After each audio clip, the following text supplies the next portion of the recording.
নমস্কার। নকশি খাতায় আপনাদের সবাইকে স্বাগত। কেমন আছেন সকলে? আশা করি সুস্থ আছেন, শান্তিতে আছেন। আজ যে গল্পটি পড়ছি তার নাম আপনজন, লেখা শীর্ষেন্দু মুখোপাধ্যায়। বাবার সঙ্গে অনেকদিন কথা হয়নি মা। বাবাকে একটু ফোনটা দাও তো। তোমার বাবা? তোমার বাবা তো ঘুমিয়ে পড়েছেন। সে কি, এত তাড়াতাড়ি? কলকাতায় তো এখন সবে সন্ধে 8টা বাজে। আজকাল উনি সবসময় তো ঘুমিয়েই থাকেন। কেন মা, বাবা এত ঘুমোয় কেন? যত ঘুমোবেন ততই ভালো থাকবেন। ডাক্তার বলেছে? হ্যাঁ, ডাক্তারও বলেছে। তবে বাবার সঙ্গে কি করে কথা বলা যাবে বলো তো? আমার যে বাবার সঙ্গে খুব কথা বলতে ইচ্ছে করছে।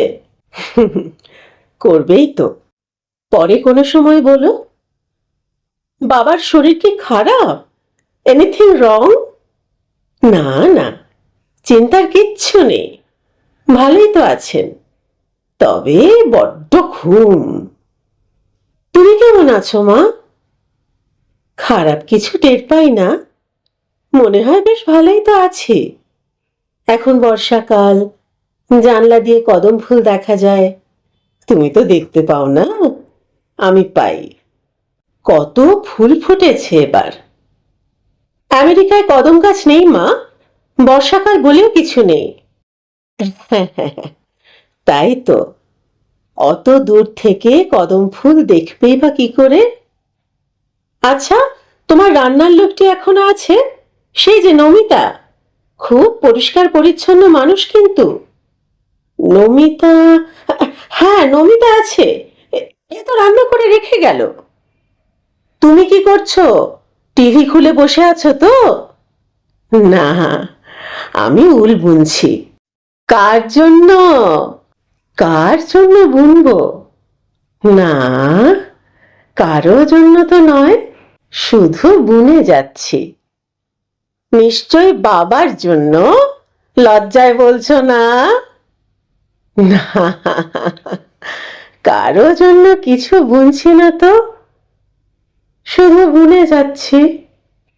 লম্বা মতো একটা ফালি, হাত নেই, গলা নেই, মাপজোখ নেই, প্যাটার্ন নেই। সে কি, কেন? পুরনো উল ছিল, সময় কাটাতে শুধু বুনে যাচ্ছি। আগে তো কত বই পড়তে, এখন পড়ো না? বই? হ্যাঁ, পড়ি। তবে একটা মুশকিল হয়, পরের পৃষ্ঠা পড়তে গেলে আগের পৃষ্ঠার কিছু মনে পড়ে না। আগের পৃষ্ঠায় কে যেন কাকে কি বলছিল, আবার পরের পৃষ্ঠায় কে যেন কাকে কি বলছে, তা আর বুঝতে পারি না। আবার তাই আগের পৃষ্ঠায় ফিরে যেতে হয়। তাই বই আর শেষ হতে চায় না। তোমার কি ডিসলেক্সিয়া হচ্ছে মা? এত ভুলে যাচ্ছ কেন? তা হবে হয়তো। তাহলে একজন সাইকিয়াট্রিস্ট দেখাও না কেন? অমল কাকুই তো কত বড় সাইকিয়াট্রিস্ট, একটা ফোন করলেই এসে দেখে যাবে। একটু একটু ভুলে যাওয়া তো ভালো, সব মনে থাকলে কি কষ্ট হবে না? কি ভুলতে চাও মা? কত কিছু।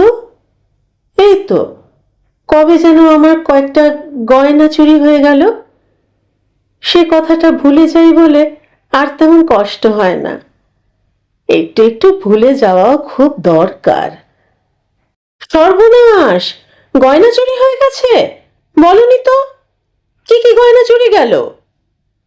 দুটো বালা, একটা হার, আর বোধহয় একজোড়া দুলো। খুলে এক জায়গায় রেখে দিয়েছিলাম, পরে দেখলাম নেই। কে চুরি করলো? কেউ হবে, দেখিনি তো। নিশ্চয়ই কাজের লোক। তা হতে পারে। পুলিশে খবর দাওনি? না, পুলিশ এসে বড় জেরা করে। তা বলে চুপ করে থাকবে? কাজের লোককে জিজ্ঞেস করনি? সে তো করেছি, বললো নেয়নি। আর কি বলবো বলো? তাড়িয়ে দাও, নইলে আরো যাবে। কিন্তু কাজের লোক যে পাওয়া যায় না আজকাল। ঝাড় পোঁছ কে করে বলো? নতুন যে আসবে সেও কি ভালো হবে?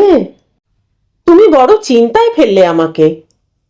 না না, চিন্তা করো না, এরকম তো হয়, সেই জন্যই ভুলে টুলে বেশ থাকি।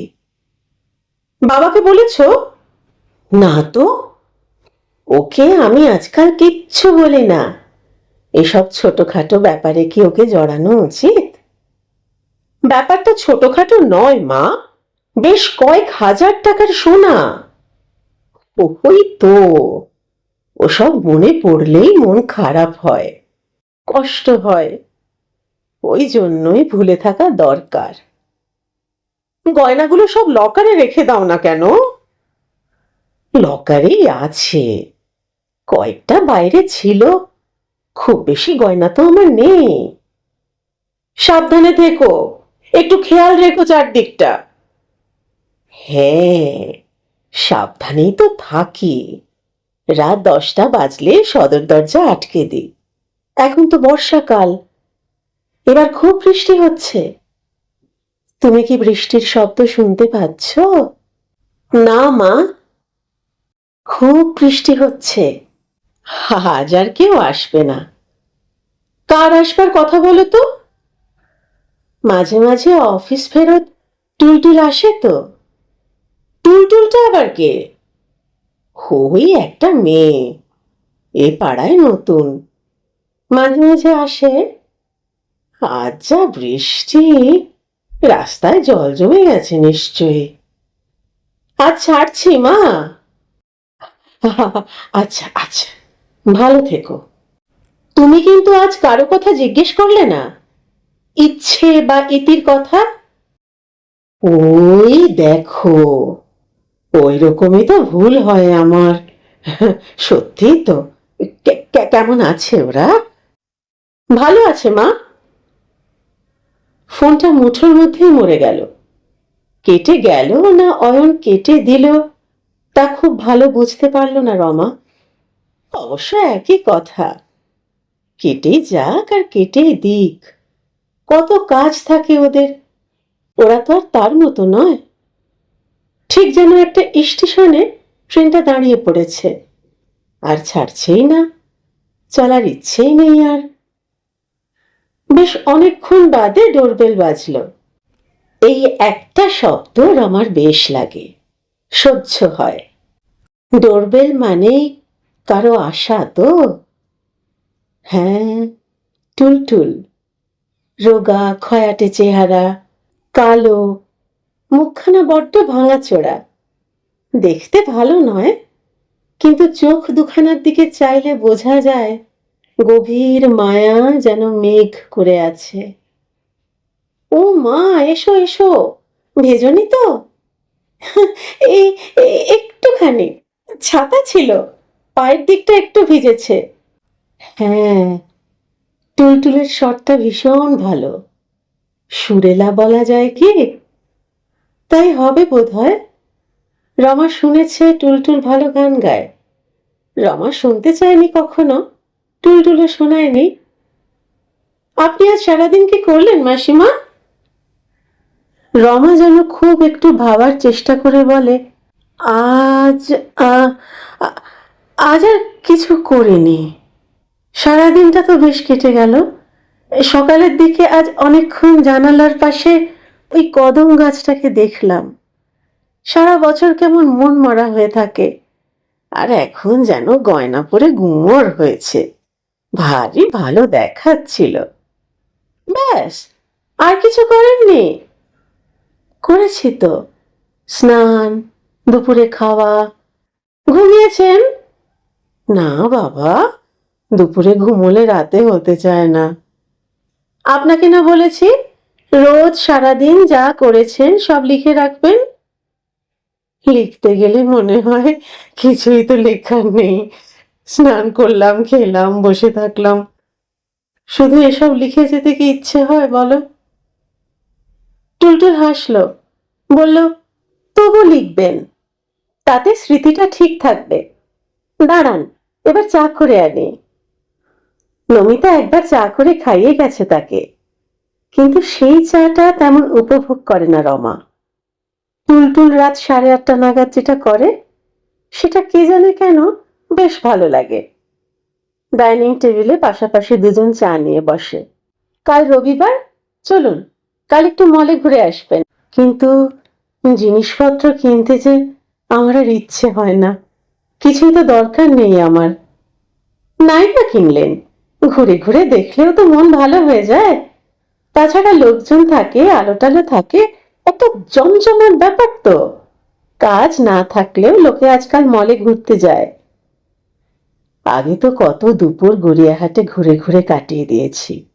আজে বাজে কত কি কিনতাম, বেশ লাগতো।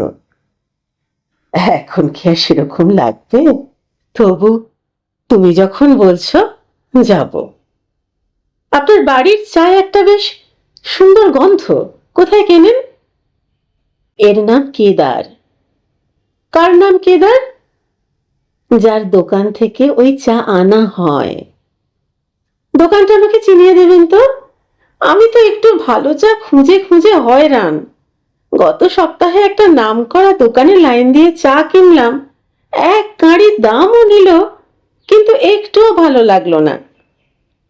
এটা কিন্তু দামি চা নয়, মাত্র 250 টাকা কেজি। ও মা, তাই? হ্যাঁ তো, তোমার মেসোমশাই বরাবর ওই দোকান থেকেই আনতো। তাহলে কেদারের চাই আনতে হবে। ওর সব বাঁধা দোকান ছিল। আলু কিনবে আদিত্যর কাছে, চাল কিনবে সুজ্জির কাছে, বিস্কুট বা পাউরুটি সুকুমারের দোকানে। কিছুতেই অন্য কারো কাছে কিনবে না। এমনকি মাছ, মাংস, ডিম সব বাঁধা দোকান। ওদের সঙ্গে ভাবও ছিল খুব। প্রায় বসে এক একজনের হাঁড়ির খবর বলতো। কার মা মারা গেল, কার ছেলে এমএ পাশ করলো, কার বউ শাড়িতে ফলস লাগাতে পারে, এই সব। মাঝে মাঝে বিরক্ত হয়েছি। অচেনা লোকের হাঁড়ির খবর শুনতে ভালো লাগে বলো? টুলটুল হাসি মুখে বলল, বাজারে অনেকক্ষণ সময় লাগতো বুঝি? ও বাবা, বাজার ছিল ওর প্রাণ। ঘরে সব থাকা সত্ত্বেও ঝড় হোক জল হোক, একবার বাজারে যাওয়া চাই। আর তো বন্ধু ছিল না। আপনারও তো বন্ধু নেই? আছে, আমারও আছে। ওই যে কদম গাছ, এই যে উল আর কাঁটা, এই যে শূন্যতা, এরা বুঝি বন্ধু নয়? টুলটুল একটু মায়া ভরে তাকিয়ে থাকলো। আমাকে পাগল ভাবছো তো? আমার ছেলেও তাই ভাবে। কিন্তু যাই ভাবো, আমার কিন্তু এদের নিয়ে বেশ কেটে যায়। কথাও বলি একা একা, লোকে তো পাগল ভাবতেই পারে। কিন্তু যার কেউ নেই, তারও তো মাকড়সার মতো চারিদিকে একটা জালের মতো কিছু তৈরি করে নিতে হয়। গল্প আপনজন, লেখা শীর্ষেন্দু মুখোপাধ্যায়। কেমন লাগলো জানাবেন। যদি ভালো লাগে চ্যানেলটি সাবস্ক্রাইব করে আমার পাশে থাকবেন, আর নকশি খাতাকে আপনার নিজের করে নেবেন। সকলে খুব ভালো থাকুন, আনন্দে থাকুন, পরিবারকে নিয়ে শান্তিতে থাকুন। শিগগির দেখা হচ্ছে। আজ আসি।